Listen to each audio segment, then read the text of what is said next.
ఆంధ్ర తెలంగాణలో తక్కువ ఫీజులతో high quality results ఇస్తున్న ఏకైక సంస్థ తిరుమల్ ఐఏఎస్ ఇన్స్టిట్యూట్. SLBC టన్నెల్లో చిక్కుకున్న 8 మంది కార్మికుల జాడ తెలుసుకునేందుకు విశ్వ ప్రయత్నాలు కొనసాగుతున్నాయి. రెస్క్యూ బృందాలు అలుపెరగని పోరాటం చేస్తున్నాయి. కానీ ఇప్పటి వరకు ఆచూకీ మాత్రం లభించలేదు.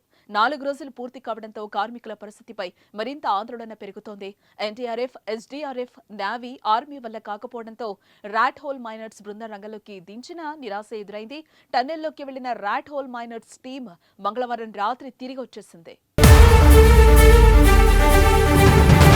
రాట్ హోల్ మైనర్స్ సభ్యులు 6 గంటల పాటు టన్నెల్లో ఉండి బయటకొచ్చేశారు. లోపల రెస్క్యూ చేయడం కష్టంగా ఉందని, తమకు సాధ్యం కాదని చెప్పేసి వెనక్కొచ్చేశారు. లోపల బురద, నీళ్లు ఎక్కువగా ఉండి సహాయక చర్యలు చేపట్టడానికి కూడా పరిస్థితులు అనుకూలంగా లేవని రాట్ మైనర్స్ చెప్తున్నారు.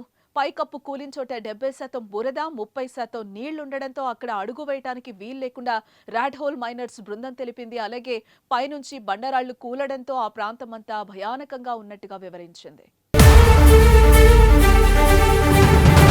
సొరంగం లోపల నీరు కన్నా బురద శాతం ఎక్కువగా ఉండడంతో కాళ్లు చేతులు కదిలించే పరిస్థితి అక్కడ లేదని తెలుస్తోంది. బురద, చిమ్మ చీకటి, గాలి లేకపోవడంతో సహాయక చర్యలు కష్టతరంగా మారాయి. డ్రోన్స్ కూడా ఆ ప్రాంతానికి చేరుకోలేకపోతున్నాయి. టన్నెల్లో 12వ కిలోమీటర్ దాటిన తర్వాత బురద, నీళ్లలో నడిచి వెళ్లాల్సి రావడంతో రక్షణ బృందాలు చాలా ఇబ్బందులు ఎదుర్కొంటున్నాయి. ఒకవేళ అలా వెళ్లడానికి ట్రై చేసినా కూడా అక్కడ ఆక్సిజన్ సరిగ్గా అందడం లేదు.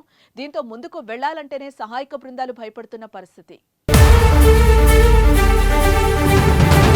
చివరికి SLBC సొరంగంలోకి ప్రత్యేకంగా స్నిఫర్ డాగ్స్ ను కూడా తీసుకెళ్లారు. కేరళలోని వయనాడు రాత్రికి రాత్రి వరదలు ముంచెత్తిన తర్వాత శిథిరాల కింద అనేక మందిని స్నిఫర్ డాగ్స్ గుర్తించాయి. ప్రకృతి వైపరీత్యాలు జరిగినప్పుడు మృతదేహాల జాడను పసికట్టడంలో స్నిఫర్ డాగ్స్ కీలక పాత్ర పోషించిన సందర్భాలు ఉన్నాయి. గతంలో వీఐపీల భద్రత, ల్యాండ్ మైన్స్ కనిపెట్టడానికి, నేరస్తులను గుర్తించడంలోనూ డాగ్ స్క్వాడ్ ను ఉపయోగించి సక్సెస్ అయ్యారు. అదే ఆశతో సొరంగంలో కార్మికుల్ని స్నిఫర్ డాగ్స్ గుర్తించాయని రంగంలోకి దించారు.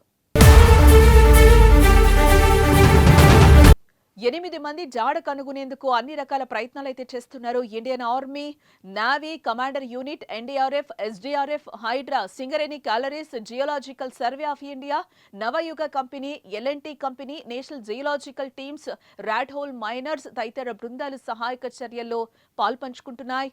అయినా కార్మికులు చిక్కుకున్న చోటుకు వెళ్లలేకపోతున్నారు. చివరి 40 మీటర్లు వెళ్లడానికి సాధ్యం కావడం లేదు. అడుగు తీసి అడుగు వేయలేకపోతున్నారు. మరి నేటి సహాయక చర్యలు ఏమైనా పురోగతి ఉంటుందేమో చూడాలి.